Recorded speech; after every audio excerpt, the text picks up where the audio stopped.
are live. Peace and Black Power family. Welcome to another episode of Do Knowledge Radio. Place where knowledge is born. Well, It's your host, Knowledge Born Allah. And we got a man of many different talents, gifts, and skills.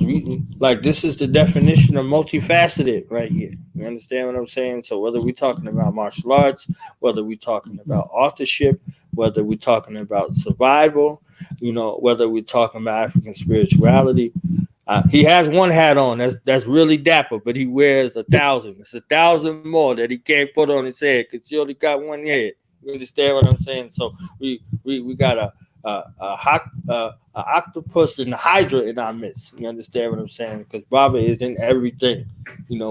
Making sure that we are equipped with the proper skills, the proper skill set, the proper techniques, and the proper mind frame in regards to battle.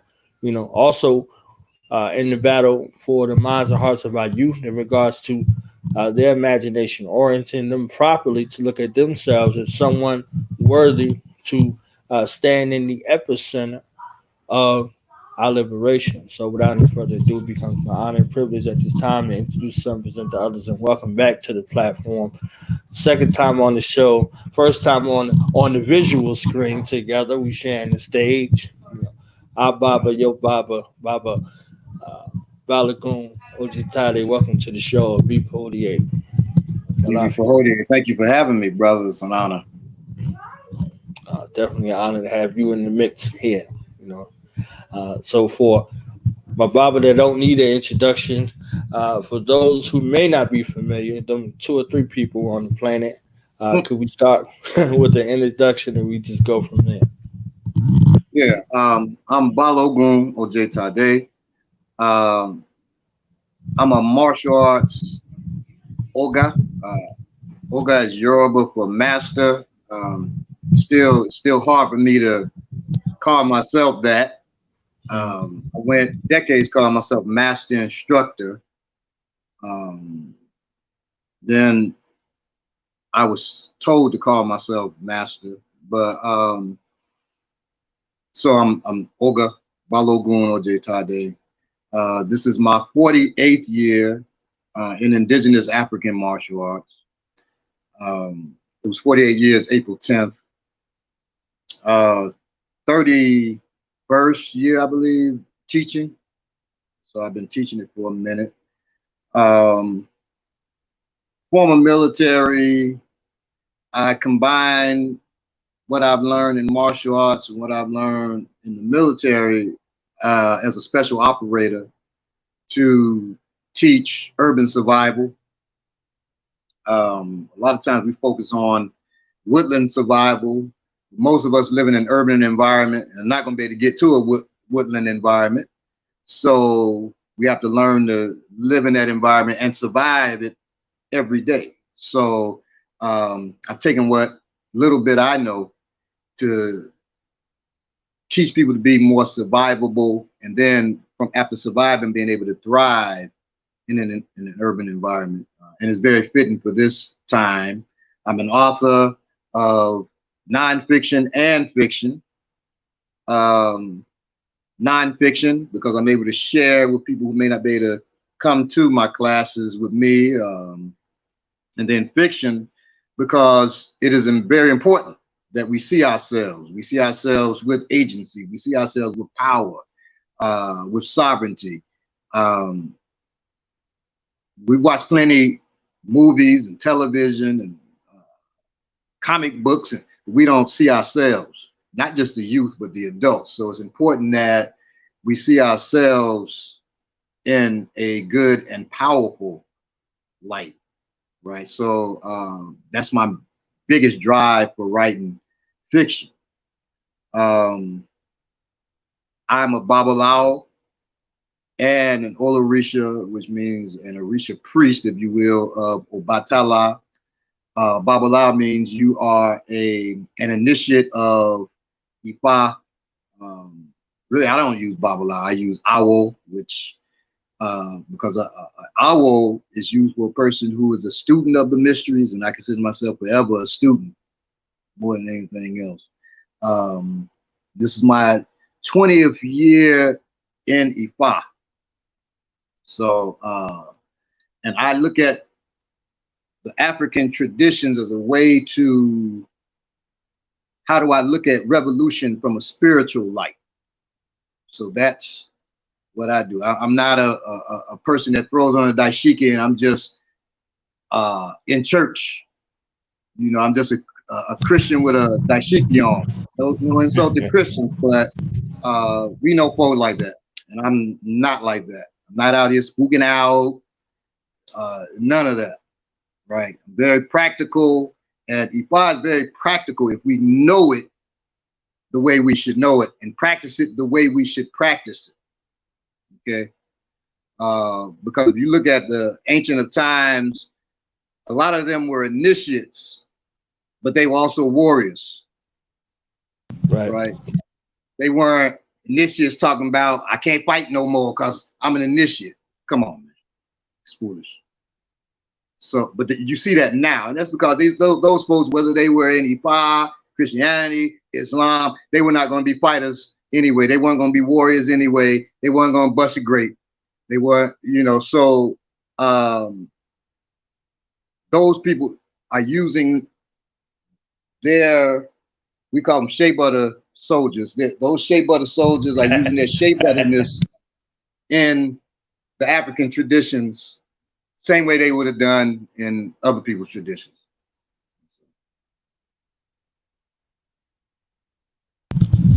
So how did you get your particular start in the martial arts world? You know, where did you begin, and what was kind of your attraction to African martial arts versus the Oriental? I didn't have a choice. Started when I was 4 years old.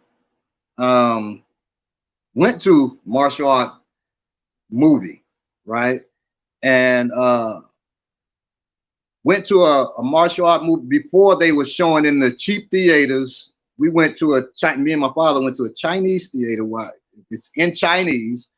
Luckily, it had subtitles. I wouldn't have known what they were talking about. I came back home like I would go to any movie and break down the movie to my mother and my siblings, and they would get a good kick out of me because I would do all the lines and, you know, I'm acting out the part. So I'm trying to act out the stuff I saw, and I'm kicking the movie was called, at that time it's called The King Boxer. When they redid it for American audiences, they called it Five Fingers of Death. So I'm acting out the stuff, and I'm, you know, doing the palm, like in the movie, his palm would turn red and he would hit and he'd knock people through walls and stuff like that. When it was made for American audiences, they added the music, and he's knocking people through the walls. I'm doing all of that, and I did a kick, landed, fell on my ass, and my old man looked and said, "You start training tomorrow." I said, "Okay." So I'm thinking I'm training Kung Fu.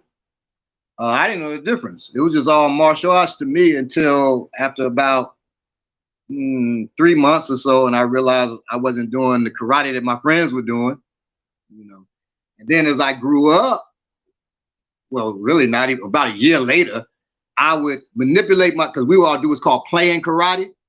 While we had recess in school, I don't even think they do recess anymore, but we would all play karate, and I would tell my friends, throw a kick at my head. They would throw a kick, and I would go under and kick their leg out from under them, or, you know, grab them and throw. And they didn't know nothing about throws and chokes, and that wasn't used. Everybody was just kicking and punching. And then, you know, those who got lucky enough to get introduced to judo were doing some judo throws and stuff like that. But everybody was trying to kick and punch. I was doing stuff they had never seen before. Then we had martial art club, you know, in my high school, and I was part of that. When I first got there, everybody, because I wasn't doing Asian arts, everybody wanted to challenge me. I would put them down, you know, had no problem. So they started bringing adults to the school. I went to Whitney Young High School. They started bringing adults to the school, to the martial art club to spar with me and all of that. I was giving them the business too. So throughout my life, the African martial arts have proven themselves to me because I've been able to deal with artists from other cultures. That's not down in the artists from other cultures, but it is saying that they never did anything I hadn't seen before just because our arts are the oldest. But I was able to do things they never saw before. Same way when you look at martial arts with an African root, strong African root like capoeira. There's no other arts like that. Karate's not moving like that, you know. Me and my wife were out with some of the students, and we were doing some energy drilling. Some guys came out of a restaurant. They looked, guy handed me his card, 8th degree black belt in some martial art. And he said, man, you know, we learned to do this. When do you all learn? I said, as soon as the student comes in, if we're working on this, they learn it. All these students know it. He says, we learned something like that, but after training about 30 years, you know. So there's a definite difference in the way they learn. But, you know, I had picked that up early on just from my friends. Most of my friends did Asian martial arts, and then being in the martial art club at school and just, you know, being different from everybody else. Like, okay, well, what I do is African. I don't know, you know.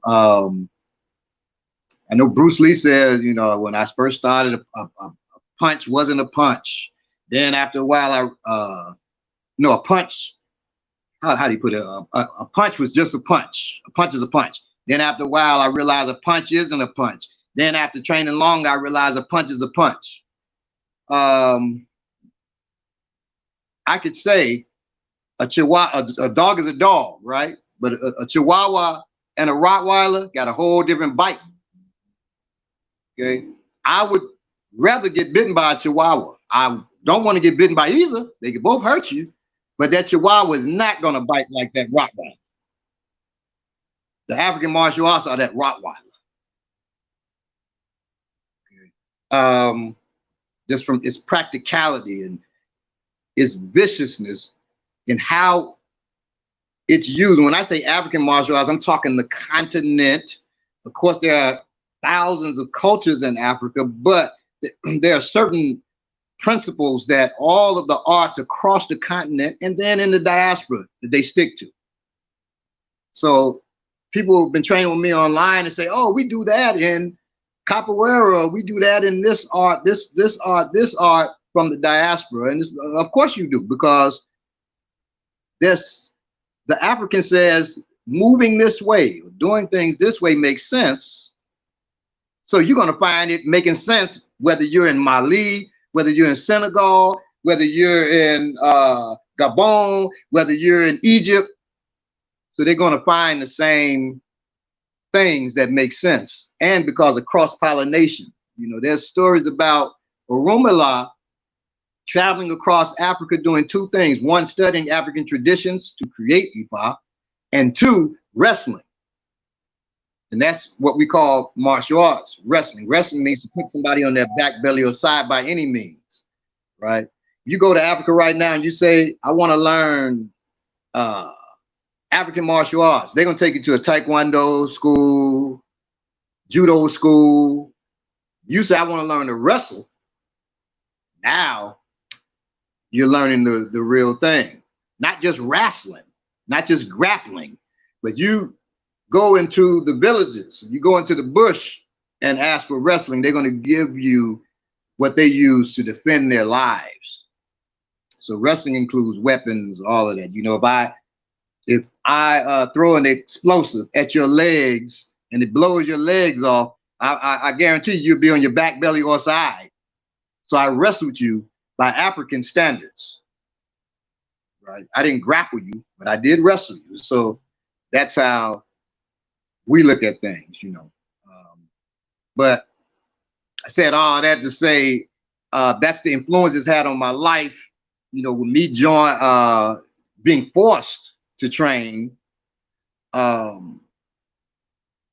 it was a forcing that I grew to love, and it was a forcing that I see had to happen. It was my destiny. So I was being put on my destiny. That falling on my ass, my father being embarrassed for me and making me train, that was all part of my destiny.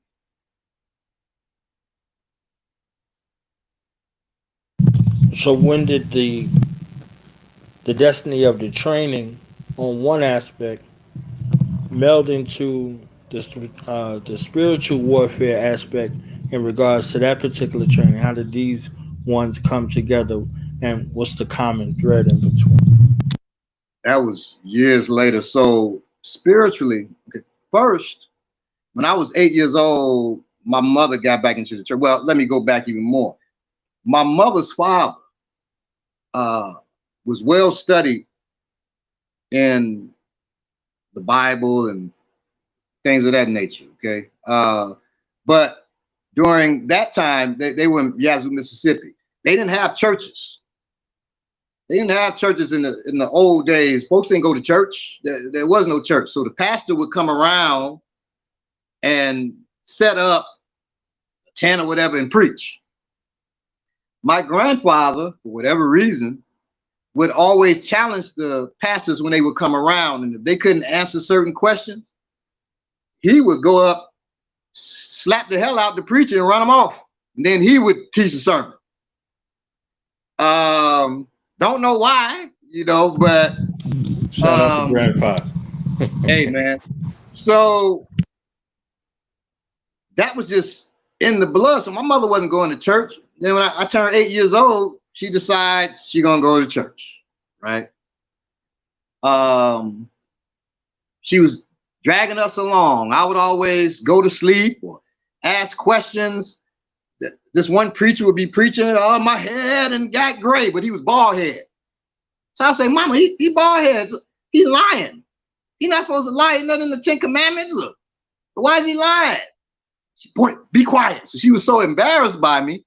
When I turned 12, she gave me a choice. I could stay home and watch the food that she cooked on Sunday, or I could go to church. Well, I said, I'll watch the food. I ain't stepped into a church again until I was 30-something years old. Well, no, I stepped in my 20s when I was securing somebody, but just going to a church, and even then, I was going to the church because I made a deal with this sister. If I go to her church, she comes to the mosque in Phoenix, Arizona, under the Nation of Islam, right? So she agreed, and that's the only reason I went to a church, right? So for me, I wasn't being spiritual at all. I believed in African traditions, but the people that I knew that were in the African traditions were so churchified themselves that I was turned off, right? People would tell me, you don't need to fight. Once you get this, can't nobody hurt you and all of that. Oh, man, get the hell out of here. I just can't get with that. Get that garbage out of here. You're telling me that, and this white man got his foot on our neck every day. So I just couldn't get with that, right? So when I left Chicago and moved to Atlanta in 1999, I was writing poetry already. So I was in Hands on Atlanta. I was working for Hands on Atlanta. Needed a job to pay some rent. So I was working for Hands on Atlanta, and they had this thing called Hands on Atlanta Day. And at it, they had this person, they said Baba I won't say his name, but they had him, and he was also teaching, he was doing a writer's workshop. And I don't know why. I had never been to a writer's workshop, and I was not into any spiritual traditions formally, but there was something about seeing his name and what he did on paper, I said, I gotta go. I gotta go. I was supposed to volunteer and work at that event. I came to the event with another person who was a friend of mine, and neither her or I, we didn't do any work. We just attended the different panels and the classes. So I went to his class, and I've always been a strong writer. I've been reading since I was 2, writing since I was really good writing since I was 8. You know, writing full stories and stuff since I was 8. So I thought I was bad, man. And I get in there, we're writing poetry. I hadn't really been into poetry, but I said, okay, I'll write it, you know. And actually, I had done a couple of poems at some coffee houses and stuff in Chicago already before I came. But I write the stuff. I'm thinking I got some hot stuff. And there were people, including the friend who I came to the thing with, everybody in that room. There probably were about 60 people who wrote. And they were all better than me at poetry. Particularly during that was the era of spoken word. They were all, I mean, way beyond me. And I said, man, I need to really train. Right. Well, I've been a person, if I can't do something, I'm going to train and learn it. You know, the master blacksmith in one town is the student blacksmith in another. So I was the student blacksmith in that town. So I said, okay, let me get some training in how to write. I'm going to join his workshop. Then I sat in on a panel with that same author who's also a Babalawo. He was on there with on the panel with a rabbi, a pastor, a Buddhist monk, and they were all highly studied, but he was so far beyond them. It was ridiculous. And then as I learned years later, I was with him for years, but as I learned he didn't know much, but he was still leaps and bounds beyond these other folks. So that's how my journey into spirituality started. And he told me years later, he said he was driving along and there was a movie that was out during the time that was called The Art of War with Wesley Snipes. He said he was looking at the billboard and the billboard changed from Wesley Snipes to this light-skinned brother with a firearm. And he said, and he was a strong psychic. I give him that. He said he looked and was like, that person's coming. That person's coming, and that person's going to run our Ile, which is Ile is your house. It's where the priest and his students are. It's like a dojo, like a martial art class. It's a house of Ifa. He said that person's going to come, and one day they'll run the Ile. After meeting me, he said I was that person. I couldn't see it because spirituality wasn't my thing, man. But after a while, had to part from him. Okay. And then I began to learn from Babalawos that live in Africa. My wife got initiated first to Obatala and then to Ifa. Well, she got initiated to Ifa, then Obatala. I got initiated to Obatala first in 2010. And then in 2012, I got initiated to Ifa. But I had already been studying since 99, you know. Been studying ever since and been studying Ifa the way I'm taught is that man is God. We have an Ori, and our Ori, that's our head. Our head is the second most powerful thing next to the creator. That's in the Odu. That people can argue it. That's in our body of knowledge, right? People can say whatever. So that whole idea of man being God, it didn't start with the Nation of Islam as many of us think. That started back in Africa. That's an African thought.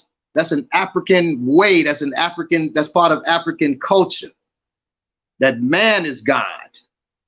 Okay, the story is Odu, our head, Ori, our head, defeated all the Orisha. In Orisha, you hear head. Orisha are the forces of nature. Ogun, Oshun, Obatala, Yemoja. We've heard these names. Shango. Those are Orisha. Orisha means select head. Ori went and into the heavens, not heaven, nothing up in the sky like that. Heaven is the spiritual realm, the realm of the unseen, where we all started at, and we're all everything. The chair, the couch I'm sitting on, the earphones you have on your head, they were somebody's idea first before they actualized, before they were built. We were somebody's idea before action took place and we came into this world, right? So Ori went into the spiritual realm and defeated the Orisha. And thus Ori became the head of all Orisha. So all things have a head, including the Orisha. All things have a head, so head is God. Head is God, it's the guide. Man is God. And so you find that in the 5 percenters, Nation of Gods and Earth. You find that in the Nation of Islam. You find that throughout Africa. Black folk been knowing this. We just have to actualize it, because if we know we're God, we're not letting ourselves be treated otherwise. And we're not acting otherwise. You know, so that's something that is important that we have to know. So that's a big part of my spirituality, of knowing that, and I teach my students that. The Yoruba even have what's called Omoluwabi. You're not even considered a human being unless you're a human being working towards good character. Okay? Working, and good character is balanced character. Iwa Rere.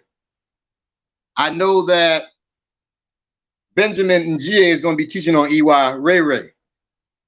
Right? Not Iwa Kwele, Iwa Rere. I want to make that clear. A lot of us say Iwa Kwele. Iwa Kwele means gentle character. There's a book called Iwa Kwele written by a man named David Wilson. And some of his people may be watching this, and I don't care. He knows. It's a white man whose African name is Awo Falokun. He wrote the book Iwa Kwele. Well, it's expedient for a white person to want us to have gentle character. I should be gentle with my wife, with my children, with my grandbabies. I should not be gentle with my enemies. That's so right. I should have balanced character. Somebody kicks in this door and I'm talking about I'm gentle. I got Iwakwele. They kick in the door and take everything from me, and they attack my wife and my daughters. But I got gentle character. I'm a fool. And that's actually bad character, because I didn't protect my family, right? They kick in that door. Well, the balanced thing, the right thing, the appropriate character is to slit his throat. That's appropriate character. If I just go across the street and kill somebody just because I got a bad day, that's bad character, right? It's inappropriate. But if I kill them, they come in this house, that's appropriate. So it's dealing with balanced character, and balanced and good character is appropriate character for the time, right? So people talk about, oh, they're looting right now. They're not looting, they're uprising. And it is the appropriate character and action for the time. Okay. White folks pretending to be looting are busting up some of the stuff in our neighborhood, but black folks are tearing up white folks' stuff. It's okay. It's okay. Our only mistake was we let a lot of what we're doing get co-opted by folks twerking, crumping, and pop locking. But if we don't let that be our distraction, and instead of having distraction, we keep traction, and keep moving, then the uprising will be successful. But if we continue to let somebody twerking throw us off, it'll be back to business as usual in about a week.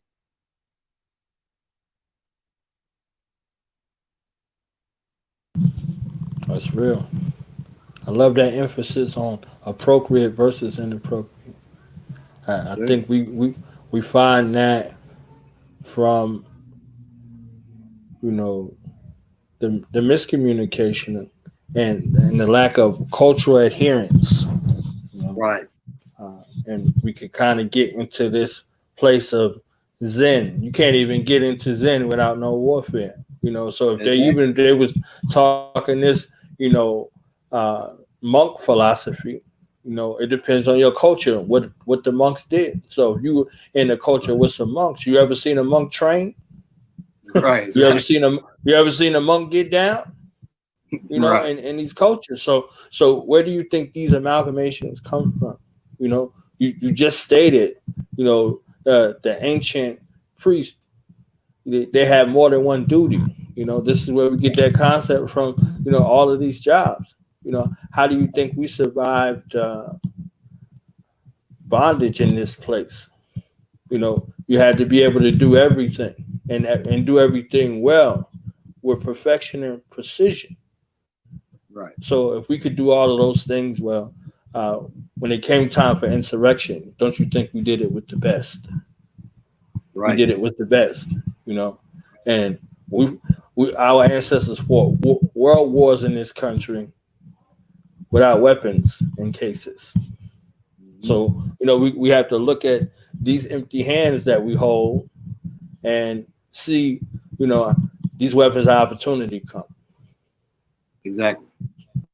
So there was a lot of these things that have gone on and have been lost in translation simply because we haven't been told from appropriate or proper sources amongst our people, and we got a lot of jazzed up, mixed up, fixed up, you know, uh, what you call it, go along to get along philosophy, and not that direct approach to it. You know, a threat comes your way, you are obligated to eliminate that threat or be eliminated by the threat.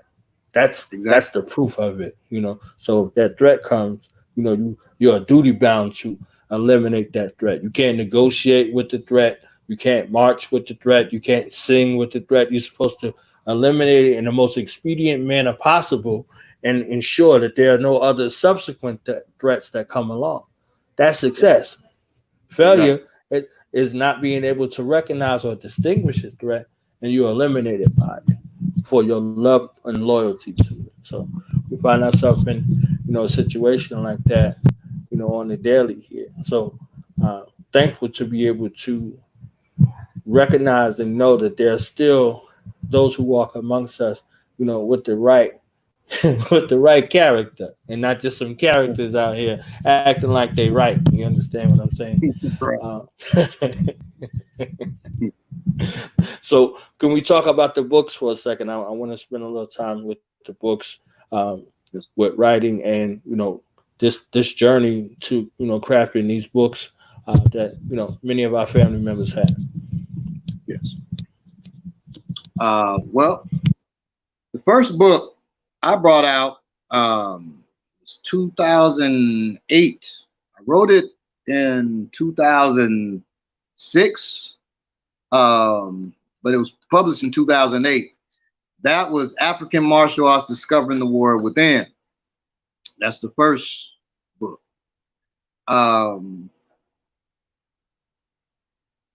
That book I brought out African principles, which a lot of us knew, a lot of us were doing. And when I say us, I'm talking martial artists, you know, even not just African, because there aren't very many martial artists who do indigenous African martial arts, a lot more now.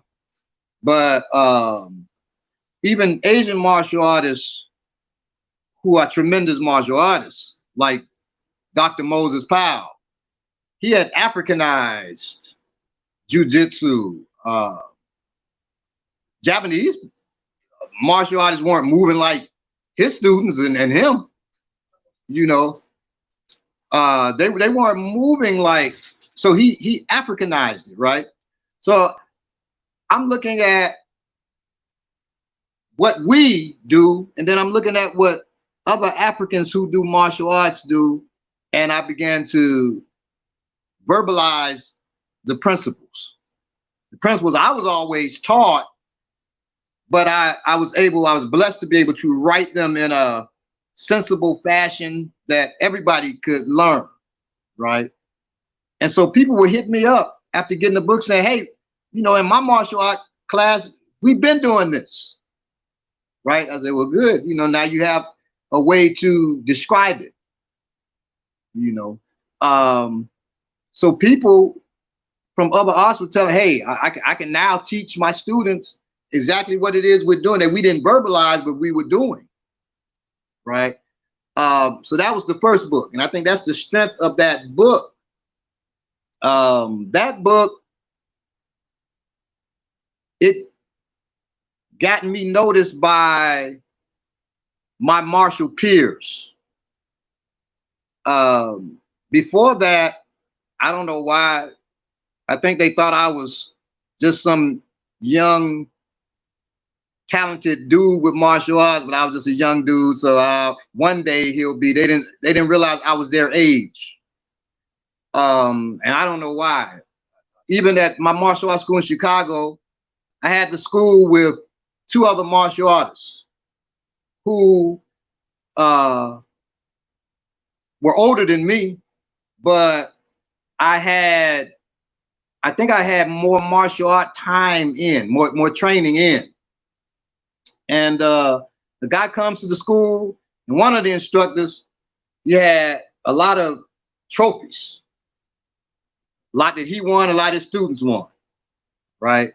And I'll say his name, Stan McKinney, big respect. He's still teaching. I think Stan's 70 something. Great martial artist, beyond great, incredible, right? So he's got these trophies. So the guy comes in with his son. He looks at the trophies.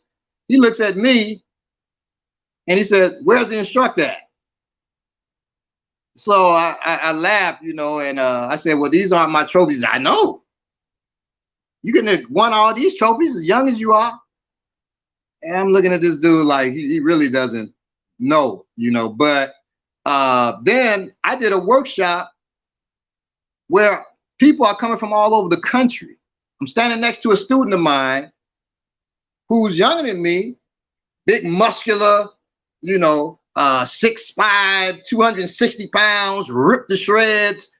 And this one brother comes in with his students from Michigan, and he marches over. I'm smiling. I reach out my hand. He goes to my student. I get to you in a minute. How you doing? You know, he bows to my student, thinking that's me. And my student said, that's my teacher. He points at me, and the guy looks like, you know. But at that time, I'm 6'1", but I was 129 pounds. I was skinny as hell. No facial hair. All this was off. I just had, you know, a thin mustache, faded hair. I was eating once every 3 days on purpose, not starving. And so I was looking young as hell. They thought I was just, you know, I guess a baby. And so I didn't get that respect. And, you know, the guy was so apologetic after, but, and we had a good workshop after that, but he just couldn't believe it. He couldn't believe it, right? Now, because I've gotten much older, people realize it. I don't get that problem anymore, but I used to have it. So that was a big problem for me growing up, man. But so bringing out the books kind of got that respect for me from my peers. The second book I brought out was fiction. It was the Chronicles of the Chronicles of Harriet Tubman. It's Moses, the Chronicles of Harriet Tubman. Harriet Tubman is one of my idols. And growing up, my mother, one of her favorite shows was this show called The Wild Wild West. I would sit at her feet, watch the Wild Wild West, or I would stand up and hold the hanger. You may be too young to remember this, but we would have to use a hanger and put it in the TV to make so you could get the broadcast. And so I became the antenna. Right. My mother, stand up, boy, put it, so I had to stand for the whole episode and peek around and look at the screen. Right. So we watching the Wild Wild West, and I said, one day I'm gonna write a show like that, but it's gonna have a black hero. I said that young protagonist, still the hero. So as I got older, I decided I'm gonna write a fiction book, and I wrote Moses, the Chronicles of Harriet Tubman. That book I sent to a publisher, they loved it. They got published. After that, it became easy for us to self-publish. Create Space came out, so we could self-publish now. So then I began all these books in my head, and all the notes I've done over the decades, I began to garner the notes and put out books. My students always say, how you putting out books so fast? Because I have thousands of pages of notes. And so I would just pull those notes together, those that made sense together, and then I'd write some more and make books. So that's how I was able to bring out more books. As far as the nonfiction. Fiction, I just had to come from my imagination and write the books. It takes me much longer to write a fiction book, than it does to write nonfiction, because nonfiction, I just go by my notes. As I got older and more knowledgeable of E5, I began to mix what I've learned from E5 with what I've learned from self-defense and make books. So I began to give them African titles. Like Ofo Ashe is a book of affirmations. It's a little book of affirmations. Ori, a warrior's mindset. So I'm dealing with the head and how we are able to develop our mindset as warriors, because we may learn a million techniques, but if we're afraid to use that technique, we don't have that warrior spirit in us, we're not going to use the technique. A lot of women take self-defense class. Most self-defense classes are terrible anyway, but they may take a great class. But then they're still getting beaten up by their husbands, because they may use it to protect their son, to protect their daughter. They're not going to use it to protect themselves, or they don't want to hurt their husband, so they just keep getting beaten on.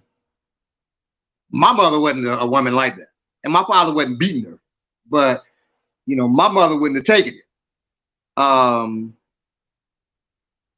So much so that my father would not train her.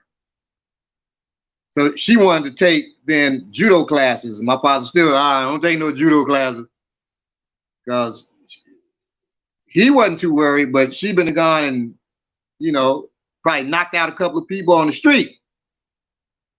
I remember, because she was always protecting other folks, grown folks, children. I remember my mother taking me with her. We were at home. Her friend called her. A woman had jumped on her. Another woman had jumped on another one. My mother took my hand, went down the street. We walking a couple of blocks to her friend's house. And she said, now who did this to you? Lady over there. So the woman comes running at my mother. Well, what are you going to do? A few minutes later, the woman's on the ground bleeding. Then my mother takes me, walks me home. That became a big legend in the neighborhood, saying my mother shot the woman down. My mother didn't shoot the woman, but she did hit her with a meat cleaver. She had a meat cleaver in a paper bag, and she's hitting her, and you're hearing pop, pop, bones breaking, and people thought she was shooting the woman. That's my mama. I wrote a poem once saying my father is a sledgehammer to the sternum. If you mess with him, but my mother, she that stiletto to the liver, right?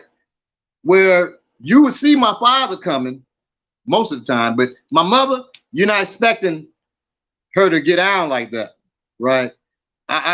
She was more dangerous, I think, than my father was. But both of them were notorious in Chicago. So back in the days, they would get blocked out of.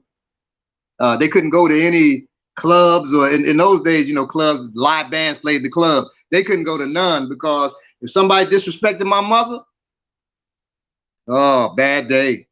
You know, a lot of dudes was, can we dance? My mother's one of those, you know, 5'9", light skinned. Can we dance? No, I'm married. Oh, bitch. And then next thing, my father's coming out of the shadows. You know, their stories, dragging dudes down the street, tearing their ears off, all that kind of stuff. So that's where I learned those stories. In some of my books, you know, some stories I would never put in the book. I could now because my father's transitioned, so can't nothing happen to him. But my mother's still here, so certain stories I won't ever put in the book, you know. But some of that stuff I have, you know. In one of my books, there's a character, Doug. That's based on my mother's father, Doug. My mother's father's legal name is Aaron, but white folk called him Doug because he dug so many graves for them. He's putting them away. They just couldn't prove it, right? I have a uncle, my mother's brother, Uncle Hank, we call him, but it's Hank. A Hank is a ghost because they said he would move like a ghost when he was cutting them down. Now, these are white folks saying this in Yazoo, Mississippi, but they weren't doing anything to them. If we stood strong and the community weren't turning their back on you, turning you in and stuff, these white folks weren't, it's not like TV. So some of us were fighting back. They just don't want us to know those stories. You know, my grandfather took a white man's cow, slaughtered it, used it. My grandmother cooked it, fed the community. White man comes looking for his cow. Yeah, Mr. Doug, you seen my cow? My grandfather, no. He said, Mr. Doug, it's tracks led down to the river behind your house. He said, I don't think so, but come back here with me and let's look. White man said, nah, Mr. Doug, I ain't going back there with you. My grandfather said, oh, no. He said, no. He said, you welcome to? No, Mr. Doug. So there were many Mr. Dougs during that time. We just don't get told those stories. That's why it's important for us to write those stories. And that's what I do. You know, in every book I've written of fiction, I've taken a real story that is either from my family or from the families of people that my mother or father knew and they told me about, and I've used those in those books because we have amazing stories that need to be told. You know, white folks, they write stories about Tesla all the time. Nikola Tesla and Einstein, we think they're the greatest minds ever. They're not going to write stories about George Washington Carver. We have to. We have to tell those stories. They're not going to write great stories about Harriet. I remember a couple years ago, Russell Simmons did a thing. He said it was the funniest thing he ever seen about Harriet Tubman having sex with slave master and all this. It was disgusting. That led me to write book 2 of Moses to counter that madness. And I wrote an article about what he did. And I know he saw the article because that same day he took down what he had written and said about it was the funniest thing ever. Harriet smoking cigarettes with the white dude, having sex with him, and they actually showing him, you know, behind her having sex. It was disgusting. Okay, so we got to counter that. Our youth are seeing that just like we are. We have to counter that with good imagery. So that's what I do. Most of my books are written for 13 years old and up. I plan to start writing. I also do games, role-playing games for like ages 11 and up, and always black themed games. And I plan to start writing for action stuff for young folks. I have had like 9-10-year-olds, the parents of them tell me my 9-year-old read the Scythe and loved it. You know, the Scythe, yeah, you could, 8, 9, you could read that. It's Harriet, I would say 13, because Harriet is violent, very. But most of my fiction, yeah, preteen on up. My nonfiction stuff, that's mainly aimed at adults. I have a book called Chronicles, which is about protecting children from traffickers, molesters, how to spot those things. And then I also have games in there that we can train our children to be able to protect themselves, and to increase their awareness, situational awareness. So in there's about 30 games. I have short, little, quick games they can learn, and the families can learn and do together to increase all of their awareness, but particularly the children. So I wrote that almost specifically for children. That's Choreo, but most of my books are written for us to learn how to defend ourselves, how to protect our families, things like that. Somebody, so there's a question right here. Yeah, where can we purchase Baba's book? Oh, now someone said the first one, yes, Discovering the Warrior Within. $125 is a discount. I've seen it as high as $1,400. That's not me. I didn't publish that book. Stickman from Dead Press published it, but he no longer publishes it. So somebody else put that out there. They're putting the book out at these high ass prices. I don't have any more copies of the book. Stickman was good enough to give me about 100 copies, and I've sold and given away all of those, years ago. So that's not me. If you want to get what's in that first book and then some, I would say get the African Warriors Bible. All of my stuff is on Amazon, but I would say get the African Warriors Bible, because that has pretty much all that's in the first book, other than the history of African martial arts. And then it also has the RBG points, right, which was originally called the FTP points. I'm taking those 10 points and using, like, stop snitching. I'm taking those points and then how they apply to our self-defense and survival. So that's a good book to have. That actually is my best-selling. Well, I have 2 best-selling books, that and the Urban Self-Defense Manual. Those 2 books sell more than all my other books combined, and they've been doing that for years. My nonfiction sells very well. But those 2 books, the Urban Self-Defense Manual and the African Warriors Bible, great sellers. I think the African Warriors, both of them, they're always in the top 100 on Amazon for years. Yeah, I don't really check those numbers, but they've been up there for a long time. They do pretty well. Baba Second Ross said, talk about my animated series. It's actually a comic book. That's Ngolo. The animated series is I'm working on a couple of animated series with the author Milton Davis. One is Playing the Odds, which is what we call cyberpunk. If you've ever heard of cyberpunk, that's science fiction. It's in a dark, gritty world. And then the other one is called, what is the other one called? Goodness.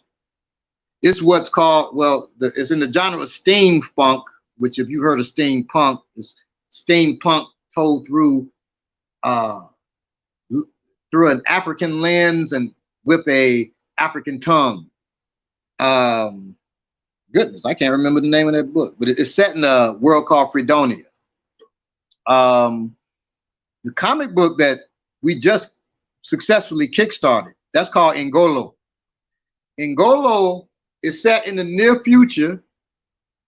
It features African martial arts from the diaspora, 52 blocks, Lamba, Mandinka Kili Jawaro, which some people call Bore. It features Asian arts as well, you know, ninjutsu and things like that. But the protagonists are called the Bloodmen. And the Bloodmen are considered the greatest assassin. So assassination is legal during this time. Political assassinations are legal. And the most feared group, which is called a guild of assassins, is the Bloodmen, who are a group of assassins that are all black, and they all train in martial arts from Africa and the diaspora. And that's what makes them so efficient. The person that trains them is Kamara Keita.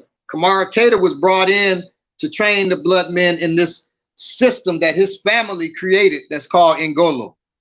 And Ngolo is a combination of African martial arts, African military strategies, and he teaches the people Ngolo. He agrees to become part of the guild if they will exclusively learn Ngolo. And they do, and that makes them the greatest assassination guild on the planet. So that's what that's about. I'm also working on the role-playing, well, it's out now, the role-playing game, Ice Cold Carter role-playing game, which is also dealing with the martial arts, and it's a humorous game. And I'm using the game to introduce people to Ice Cold Carter's world, because we're going to be bringing out the comic book for Ice Cold Carter and hopefully the movie for Ice Cold Carter. Ice Cold Carter started as a commercial. The actor, Belay, was so good playing the part that everybody fell in love with the character. And so now the character has grown and is taking on his own life. And like I said, it's become a game, which is doing well. And it will be a comic book later this year.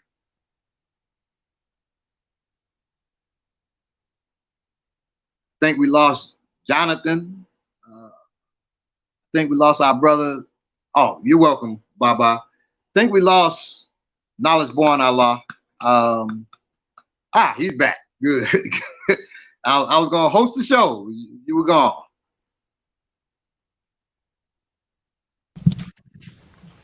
No, you was doing a good job, taking notes like everybody else. You understand what I'm saying? So I was just letting you, letting you flow. You understand what I'm saying? So Yes, sir. Thank you. Going into this conference, the 14th to the 16th here in August, what are some of the things you're going to be covering in that? And then I want to talk about survival before we close. I'm going to be bringing in a couple of my students, probably several of my students with me, so we can actually go over techniques. So I'm going to first teach everyone how to increase their situational awareness. There are actually drills and techniques you can do to increase your situational awareness. So that's going to be the first thing we do. And then from there, I'm going to teach techniques. And if people have questions, I've always been concerned about this.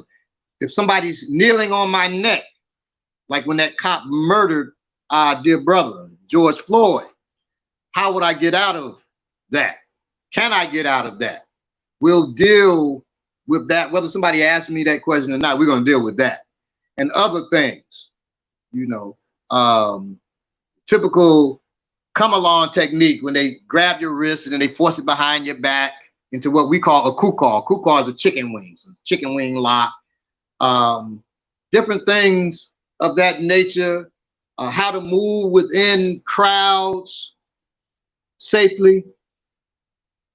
What tools you can carry, you know, and even how you are that force of nature that's called Ogun. You know, a lot of brothers will say, I'm Ogun, I'm Ogun. Well, how? What does that mean? Ogun is iron and war. So I always ask people, if I have this knife and I put it down on the floor, is it dangerous to you just sitting on the floor? No. No. Am I dangerous to you? Absolutely. If I pick this knife up, am I more dangerous? Yeah. Because this Ogun, iron, picked up by Ogun as it exists in me, makes me more dangerous, and I make it more dangerous. Okay? That's the reality of Ogun. That's how all the Orisha work, to be honest. But that's the reality of Ogun, that what good is the cutlass except human beings pick it up? What good is the rake except human beings pick it up? What good is the gun except human beings pick it up? What good is the ink pen or the marker, right? Except human beings pick it up. That's in the Odu. O'Connor and Osai, it asks that question and it answers that. Odu is our body of knowledge, okay? This is a marker. So a marker, when we say what good is it picked up? Well, picked up, and I use it as a marker and write with, that's good, okay? But if I pick it up and use it to protect myself, it's also good. So I told you earlier, our Ori shapes, molds, uses the other forces of nature. That's why Ori is a god. So I can use this tool. I'm the weapon. This is a tool. I'm the weapon. This is the tool. I can use this tool to cut meat or to cut meat. You understand? I can use this to write a story and end it. I can use it to write your story and end it. Okay? Because this here can go to work just like, not just like, but almost like that knife can. This is made of a polymer, so it's very hard. It will crack a skull. It will break the small bones in your hand if I use it against your hand. Hit to the throat. Strike right under the nose. Strike around the eye socket. Don't aim for the eye. Just, you know, you're just hammering a nail into wood. And this will be able to protect you. This is just a marker. You can use a Sharpie marker, about the same size. Take it on the airplanes. You could take it wherever, because it's just a marker. But it will keep you safe. Okay, it'll protect your life, protect the lives of others. If this is all that you have, and I recommend people carry this because it can be taken anywhere. Okay, so we'll deal with that and other things you can use to take with you. Okay, wherever you may go, wherever you may be, that can save your life, get you home safely. If people want to know how to make a get home bag or a bug out bag, those are different things. I can teach you how to do that as well, and we'll probably at least teach you how to make a get home bag.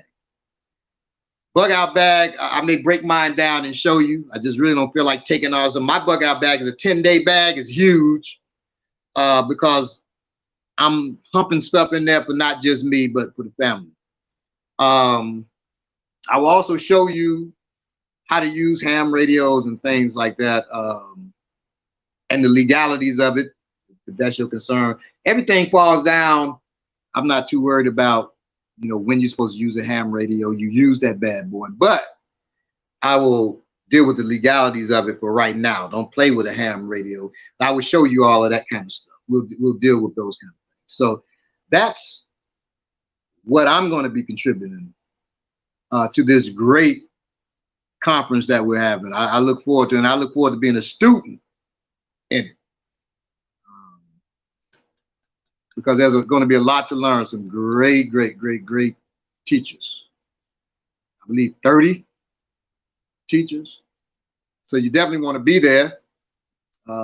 Everybody that's tuning in, you definitely want to get your tickets for this event, which takes place next month. It's right around the corner. The 14th or the 16th. What day will you be on, Baba? Do you know?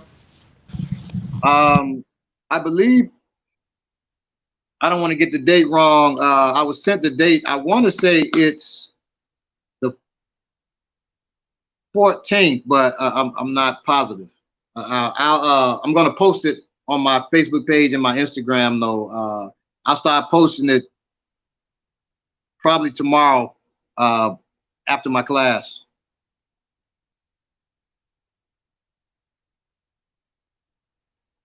Gotta make okay.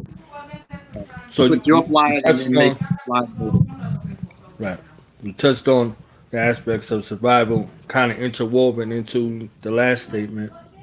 I just want to kind of, you know, have you take a few minutes to tell people why survival training and preparation is vital and necessary for our people.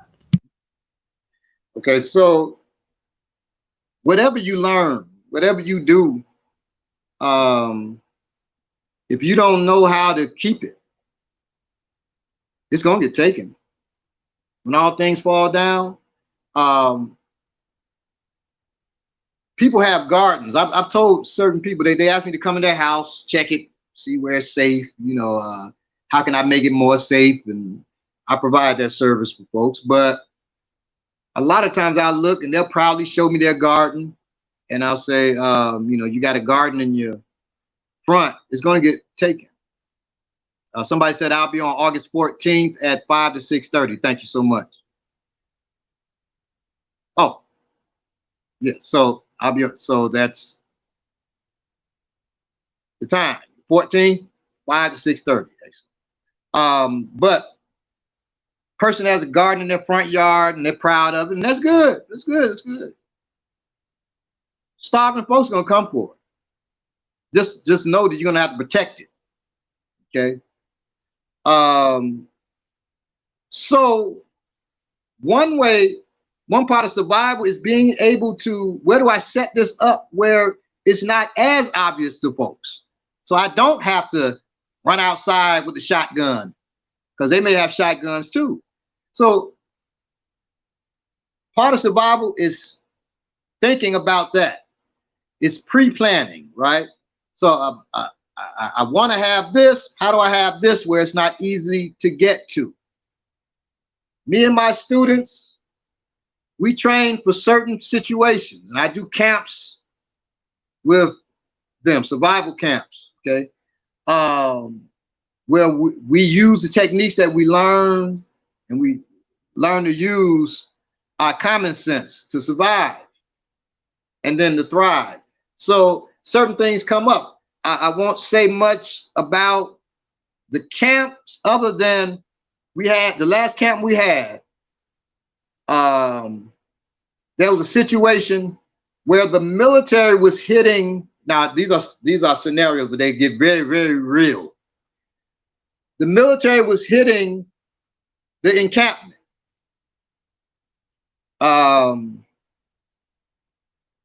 What are you going to do? You know, they're hitting it in a specific period of time.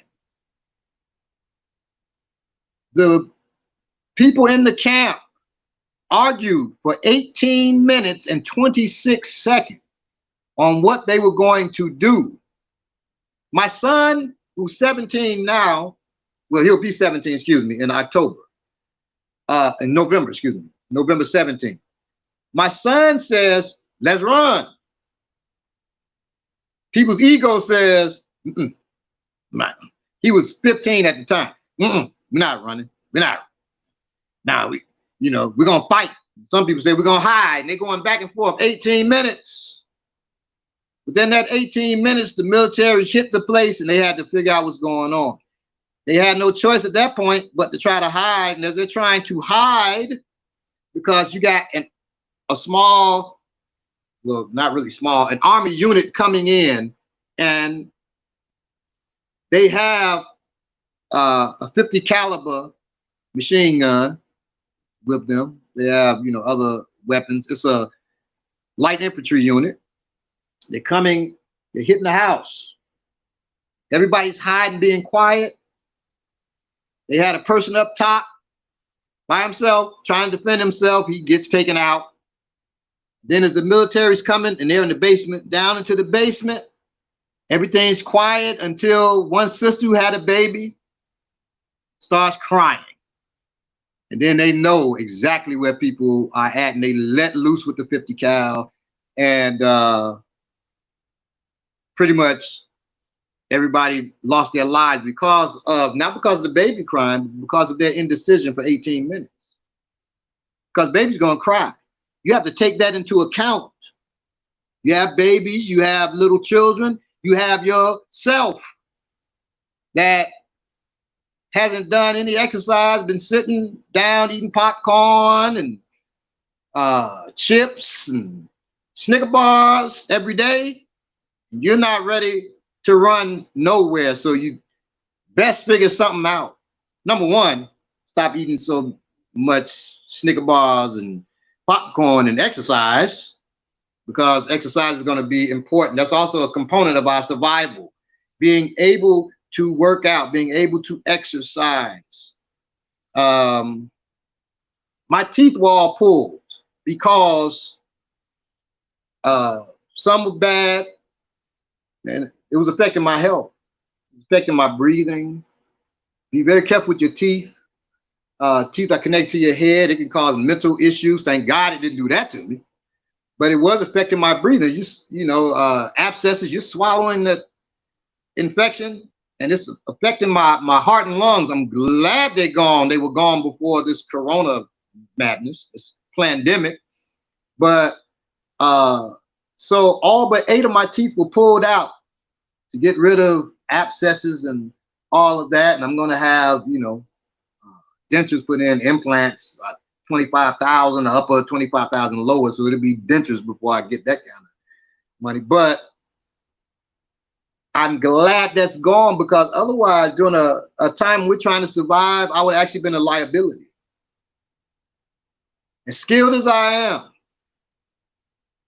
am, not being able to breathe, I get taken out not by an enemy, but by my bad teeth. So they had to go. And I was blessed to be helped, because getting rid of your teeth isn't cheap. I was blessed to be able to do it, to get that done. Okay.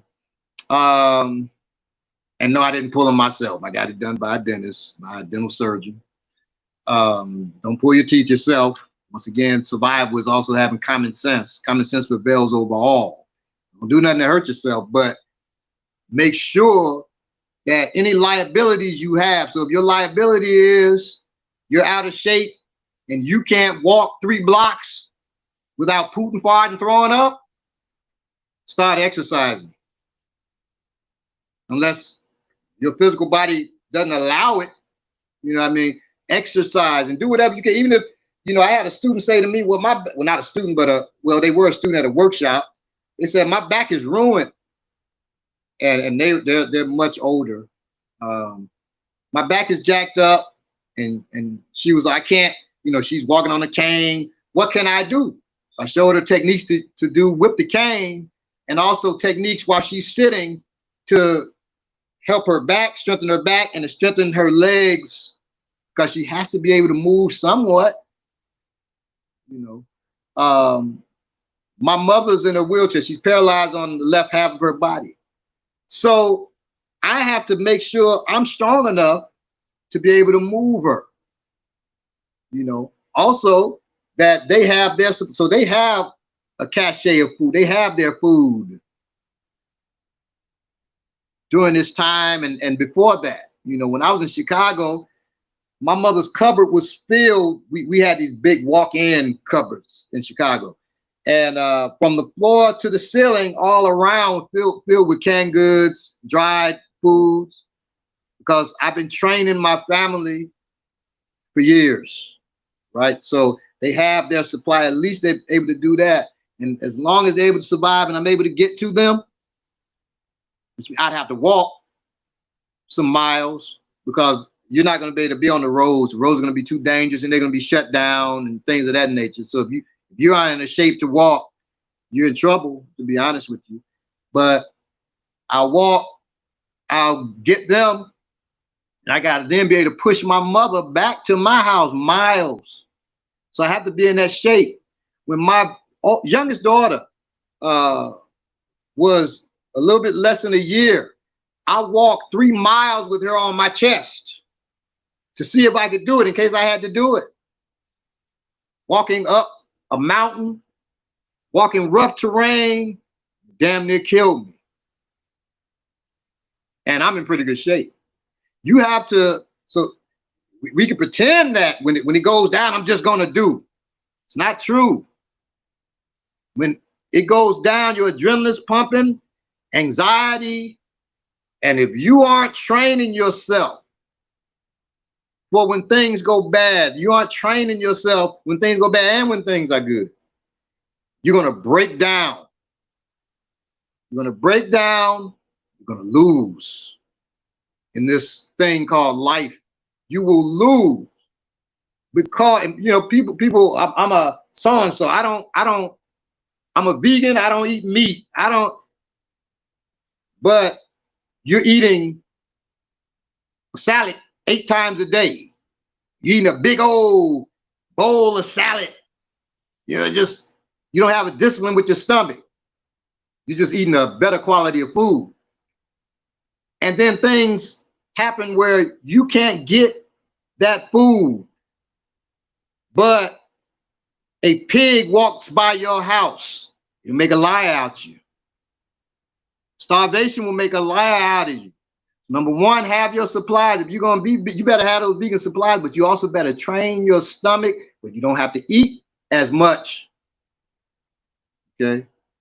Get you some survival straws, because water, that's the scariest thing. If you do the numbers on the amount of water that you need, it's so heavy. You're gonna be thinking, how can I do it? You can, but get you some survival straws, because you can stick a survival straw in dirty water on the street and drink it. You can stick a survival straw in the toilet and drink it. Okay. Make sure that survival straw's filter's working, but you can do it. You know what I mean? Some people tell you, you can go into the back, don't go into the bowl. You can go into the back of the toilet and get water and save that. I don't recommend that, because the backs of some people's toilets look damn near as bad or worse than the toilet bowl, because they're using old toilets and they've been taken care of, and there's so much rust and I don't even know what the organisms living in the backs of your toilet. Don't do it. Don't do it. But if you have a survival straw, you can. Survival straw will get rid of 99.99% of all organisms. You say, well, what about that 0.0001? I don't want to catch that. Well, you already got that. Just walking out here, you got that on your skin. You don't have to worry about that. That's not going to kill you. But some of those other things in there will kill you if you don't have a survival straw. So, and you can't just get dysentery during that time. Don't eat old foods. Don't, you know, we'll deal with all of that. But that I want to make sure you know right now, because we are locked down. Don't eat no old foods and stuff like that. Don't eat food with a dirty spoon or a fork, because the bacteria in that can cause dysentery. And if you have dysentery bad enough, the diarrhea, throwing up, you do not want to go to the hospital right now. One, they probably won't even see you. But you sick with anything, you may not come out of there and they say you were COVID death. There are people getting shot going to the hospital and they're dying and they're saying it was a COVID. If you show you're positive for COVID-19, they're gonna say it was a COVID death. And you know, white folk do lie. It may say negative for COVID-19, but they may say positive. I don't trust that. I don't go. I would say unless it is major trauma, don't go to a hospital right now. So keep yourself in shape so you're not getting sick. You have to go to the hospital. How can I put it? I was sick with what people would call coronavirus a couple months ago. I'm fine now. I damn going to a hospital. Damn that. Because what were they going to do? They weren't going to even do what I was going to do to take care of myself. So I was quarantined from my family for a couple of weeks. I ate well, exercised lightly, loaded up a bunch of vitamins, particularly vitamin C, black seed oil. I'm not telling you what to do to cure no coronavirus. I'm just telling you what I did. Took black seed oil every day. I took oil of oregano, and I drank ginger tea, hot as I could stand it, several times a day.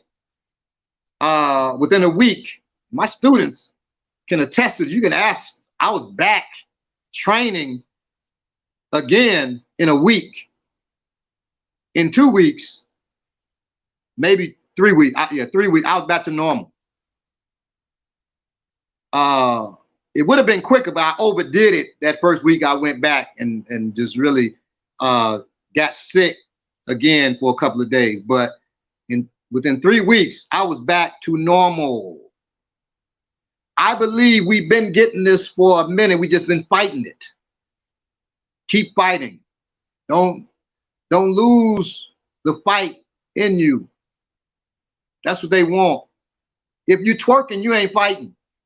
Don't be out twerking, dancing with the police, talking about you solving the problem of racism.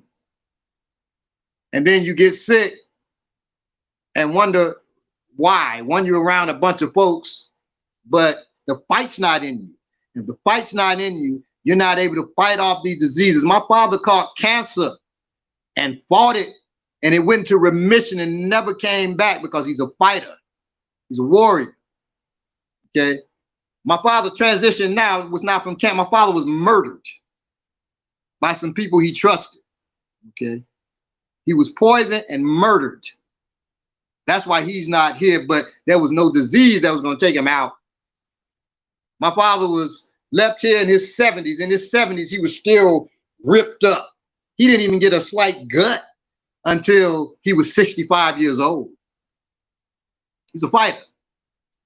Keep yourself in shape, fight, and you'll be able to come out of anything. The scariest thing for survival, anybody that knows prepping and survival will tell you, is, well, number one, nuclear explosion. We're going to die from that more than likely, so I don't even worry about a nuclear explosion. The only one that worries me, because all the other ones I got handled, is a pandemic. Because we can catch something that take us out of here. I can't whoop a virus's ass, but I can kill a virus in me by doing things that need to be done, eating well, going extreme in the way I eat, things of that nature. And no, this is not a jab at vegans or anything. This is to let you know I'm not a vegan. Now, I've been sick and gone vegan for 30 days, and it's definitely helped me. So veganism is great. I just have not gone that far yet. I say yet because one day, but during this time I was not eating. I don't eat a lot of red meat anyway. When I do, it's lamb. But no what do you call it? Processed food. Don't eat no processed foods and stuff like that. I was eating, I don't eat chicken. I don't eat any of that. So I was eating fish, and a lot of vegetables while I was sick and now. And I was eating and doing smoothies every day. That's how I was eating. And I was able to come out of it. If I had gone full vegan, I probably would have healed quicker, to be honest. But I probably would not have been as strong to continue to go back to training again. And I always still had to think, if we get hit during this time, if our house gets hit during this time, I have to have enough strength to do something. I don't know what I would have done. You know, sent my children away. My wife slept in another room. She'd probably had to throw down for the most part during that time, because I was pretty weak, you know, but I'd have done my best. I could still shoot. So I'd have done that, but hand to hand was out during that time. You know, that was scary for me. I've never been in a position where I can't throw down. So I'll never let myself get there again. Never. So I work out, you know, to make sure I keep myself at a certain health, even at my age. So start slow. If you're an older person like me, build yourself up. If you can come to our class, we have online classes. You'll have to move at your pace. My students gonna mess with you to train harder, but we train intensely. And I'm always, they're surprised, because normally I used to didn't do this. There was a time when I didn't do this, of advocating for folks who say, I can't go no further. I would mess with them, tease them, and try to push them, because we can usually go harder than we think we can. But as I get older, I realize some people really they're in bad shape. So take your time, and then we'll gradually push you to do more. And you'll see. I mean, hell, we got an older group, you know, people in their 30s on up, 40s, 50s. So, and everybody's working out hard. We're online right now. Next month, it's the first Sunday in August. We go back to classes face to face. We will be social distancing. We're working with the stick right now, so we can social distance. So we don't have to touch each other. But you know, hopefully we'll get back to being able to grapple and things of that nature. But for right now, we're working with the stick. We'll be face to face again, because you need that person there with you, so your timing is right and all of that. Timing is combat speed. You can't develop that by swinging in the air. You can develop speed. You can't develop combat speed. So to get your timing, you need another person. If right now you have a family member, wife, child that's old enough, you all can be at a distance from each other. Have them swing, act like they're swinging at your head, move off to the side, you know, so you get your speed down, your timing somewhat. You're gonna be out protesting in an uprising, you best be training with somebody. You're out there not training, you'll be looking like those actors who are walking around with the guns, acting like they Black Panthers. You'll be looking like them. I'm not talking about the ones now that's out there. I won't speak on them right now, but the ones, it was a sister and a couple of brothers. They're actually actors. They've been in movies and TV shows, and they were out there with Black Panther, a big old Black Panther patch on their beret, which didn't even fit. And people thought they were real who don't know no better. If you don't know a thing, it doesn't exist. You know, I told people, I looked at, they said, what do you think of this? I looked, I said, the woman, she had an AR-15, it looked like. I said, that's a 22. That's made to look like an AR-15. How do you know? Look at the magazine, how thin it is. Little thin magazine, it can't hold 223 ammo or 5.56. That is a 22. People, what? That's when I knew they were fake. Talk about, you know, so you know, train so you're real, train and not real for other people, so you're real for yourself. The mat is the truth, and the world is the mat. Somebody grab you outside and you don't know what to do, You've been talking strong and talking about you do karate, and then you pissing your pants because somebody grabbed you. Terrible. You know, so.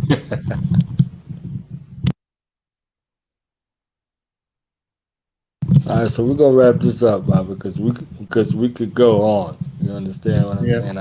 And I love it, especially when we start talking about realistic training and mental, emotional, and psychological preparedness. Sure. You know, that's what you get from another person too. So if you got a habit of blinking when something comes at you, you're gonna see it and you're gonna need to check it because you could blink and not unblink. Exactly. In the blink of an eye, you out of here. Right. You understand what I'm saying? Right. So that habit gets you in that mind frame hard. You know, if you train hard, you fight hard, and Yes, sir. a mobilization is like that. It's like that. Right. So if you ain't prepared in them little small instances for 3 to 5 second engagement, you can forget about dealing with groups of people because they're coming to you trained. Especially you just brought out the protest aspect. The people are out there in the level of resistance, but so as those opposing forces that are coming. They're coming trained.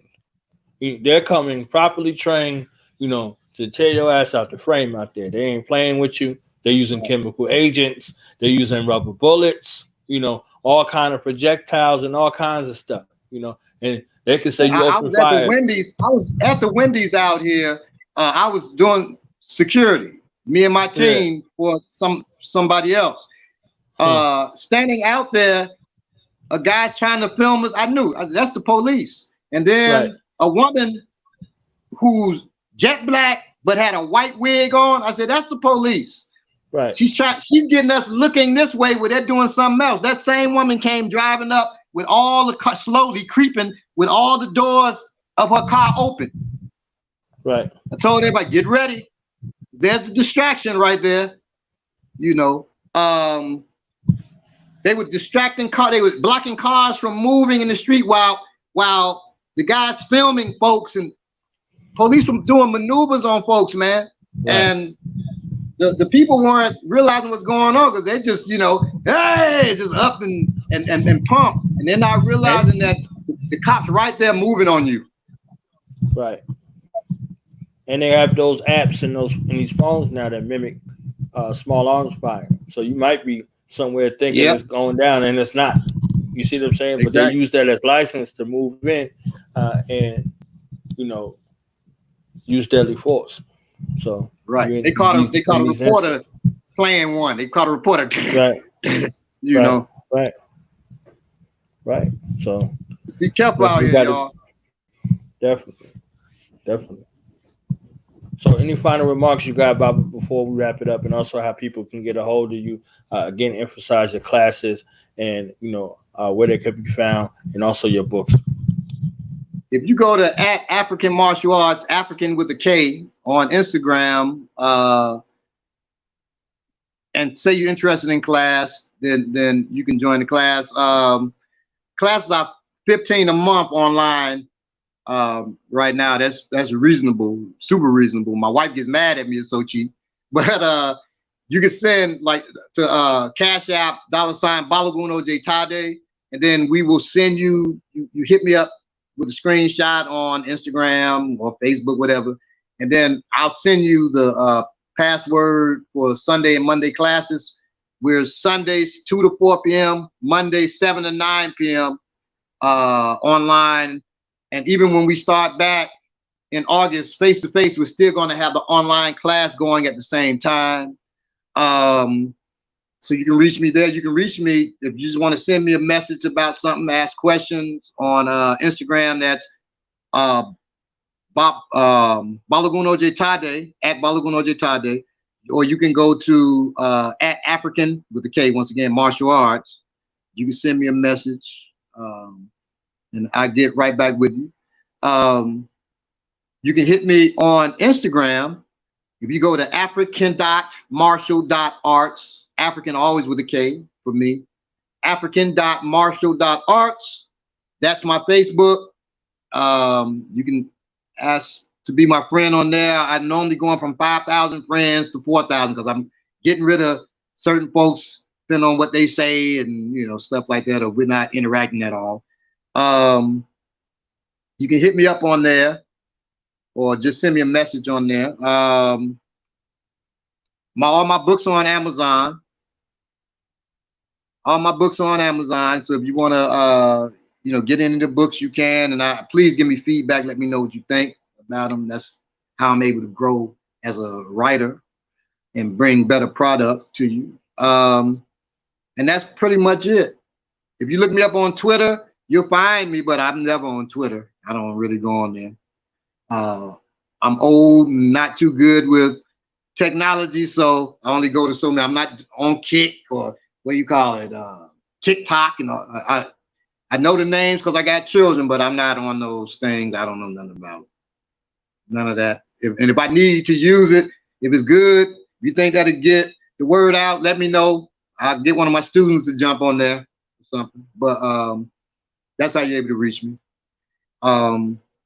If you're interested in classes for survival classes, I'm I'm the co-chair of the Urban Survival Preparedness Institute. You can hit us up, USPI, Urban Survival and Preparedness Institute on Instagram or Facebook. If you want survival classes, if you want us to come in and set up a camp for your organization, we'll come in and set up a camp, any city, anywhere in the world, really, as long as you can fly us there and accommodate us, we'll do it anywhere, and you're Black. So let me make that clear. I had a white guy hit me up and asked would I write an African martial art, help him write an African martial art book. Hell no. That was crazy as hell. No. So, hit us up and just share some brother and sisterhood with us. We're here. I think we have the most also women who are instructors in any martial arts school. And if you want to challenge that, let us know how many sisters you have, and then we'll let you know how many sisters we have in our martial arts school. But we got a lot of very skilled sisters. So if sisters want to train too, hit us up, and you're more than welcome. And we don't do girl push-ups. We treat you almost like the brothers. We recognize that you're a woman, you're a sister. So, so family first. We have sisters that get pregnant who are instructors. I don't let you train after a while, so sisters try to keep it from me that they're pregnant because they know I'm gonna stop them from training. We ain't trying to hurt no baby. The baby is more important than that training for right now. But they'll try to keep training as long as they can, so they try to keep it secret that they're pregnant. That's how serious and how much love we got for our training amongst us. So join us. We're here. And for the brothers out there, ain't no girl push-ups either. You understand? Ain't just Oh, now if a brother come in talking about girl push-ups, you gonna get laughed out of class. So. Shit.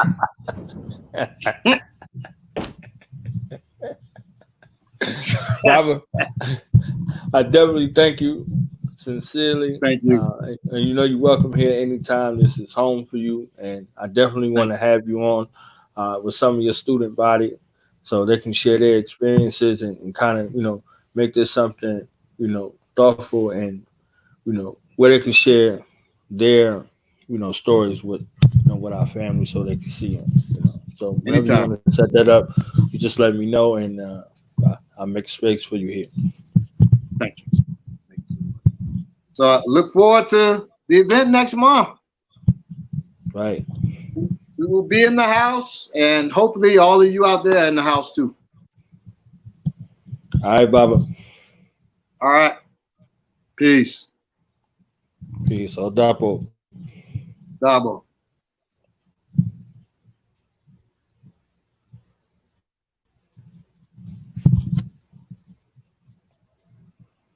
All right, family, we about to get up out of here. Make sure you go and get your tickets. You got all the reason in the world just to see Baba and his team, right here. You see what I'm saying? So we got Aluis in the building. You understand? Got Bomani in the building. So, they ready. They ready. So we're going to get up out of here. We'll be back at 9 p.m. Eastern Standard Time with Dr. Amari Rebel in the building. So, just don't stop. Just don't stop for me over here. So make sure you get the tickets. Get the tickets. Be action oriented. As I was saying earlier, if you want to give a gift to somebody, you see who's on the roster thus far. These are just a few, brothers and sisters who have came forth so far. We got over 30 speakers, all kind of stuff that's going on, all kind of activities, podcasts going on, everything. Understand what's happening. So incentivize. Don't be on the tail end of this talking about, can I get the replay? Did somebody record it? And what happened? And how come ain't nobody tell me? Don't be that person. You understand what I'm saying? Let's be action oriented and give this as a gift to somebody you love. www.dtc1.org. And for the vendors out there, anybody that need any other kind of information, email 100 years in the whirlwind at gmail.com. Don't ask me. Okay. Don't ask me because I ain't telling you. I'll tell you where to email. Bob Aluis and Bob Bomani from United Front. Don't ask me. Okay. This is my part right here. If you ask me about something, ask me about an interview when you come in here on the platform. You understand? Don't be asking me about this other stuff. All right. So with that, we say peace, love, like power. Otapo. Like power.